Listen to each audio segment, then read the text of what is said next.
Au niveau de la partie comptabilité, après avoir réalisé une clôture dans 750, nous avions la possibilité déjà de pouvoir visualiser depuis la liste des écritures, depuis consulter un compte, les écritures sur la période N-1. Donc ici, au niveau des dates, je peux choisir les dates d'exercice N-1 et je visualise ici les écritures, donc qui sont bien sûr validées, qu'on ne peut plus modifier sur la période antérieure à la clôture. La nouveauté ici, dans cette nouvelle version, est qu'on peut également visualiser donc ces écritures N-1 à partir du menu Traitement, Travail sur un compte. Donc si je prends ici mon compte de banque, je peux visualiser ici donc les écritures de l'exercice courant, de l'exercice N+1 ou de l'exercice N-1.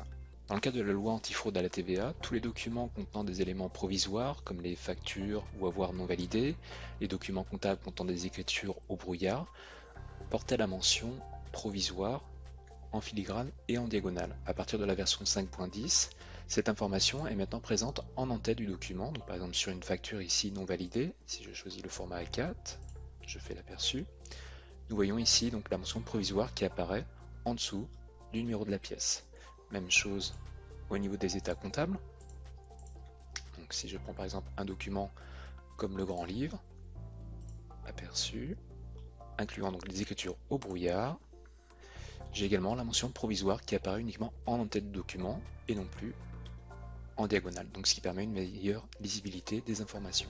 Une autre nouveauté issue des votes utilisateurs sur la plateforme Sage Customer Voice est la possibilité de pouvoir personnaliser les libellés des écritures issus de la partie gestion commerciale. Donc dans 750 en mode intégré, donc comptabilité plus gestion commerciale, ou dans 750 en mode gestion seule, nous retrouvons désormais dans le menu dossier, paramètres, comptabilité, un nouvel onglet ici qui s'appelle génération écriture.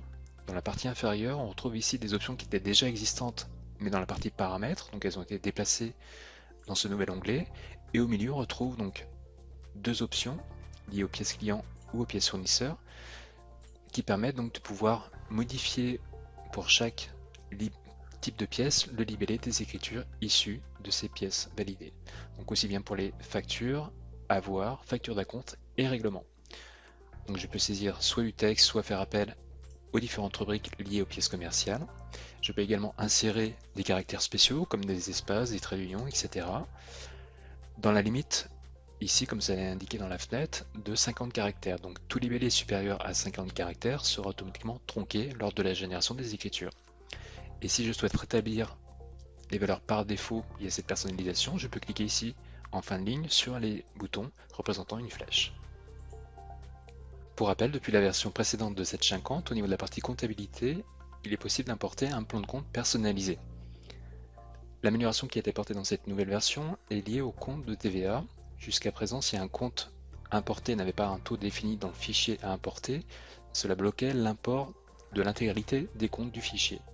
Donc un automatisme a été créé afin d'affecter un taux de TVA de type exonéré au compte qui n'aurait pas ce taux de renseigné dans le fichier d'import.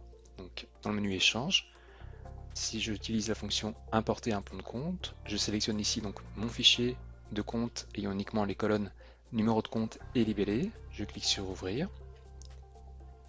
J'ai ici un rapport qui m'indique le nombre de comptes qui ont été créés et le nombre de comptes qui ont été mis à jour. Je ferme cette fenêtre.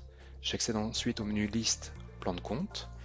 Si je recherche par exemple un compte de TVA qui a été créé suite à cet import et que j'ouvre donc sa fiche, dans la partie options TVA, je peux donc au niveau du taux de TVA par défaut remplacer la valeur exonérée par 20% et indiquer également le type de TVA comme ici déductible. Et j'enregistre les modifications à l'aide du bouton OK. Dans le cadre de la loi antifraude à la TVA, cette nouvelle version intègre une mise à jour de l'attestation logiciel certifié qui peut être demandée par l'administration lors d'un contrôle. Pour rappel, ce document est disponible à partir du menu Traitement, Vérification comptable DGFiP, Attestation de logiciel certifié. Sur la page affichée, j'ai ici le bouton Je télécharge mon certificat PDF et je visualise ici donc la nouvelle attestation avec donc la version concernée qui est toujours la version majeure de l'application, donc à savoir la version 5.0 et supérieure. Il me reste donc à télécharger ce document, à l'imprimer et à le compléter. Toutes ces informations sont également présentes depuis l'application à partir du menu point d'interrogation, je découvre, nouveauté.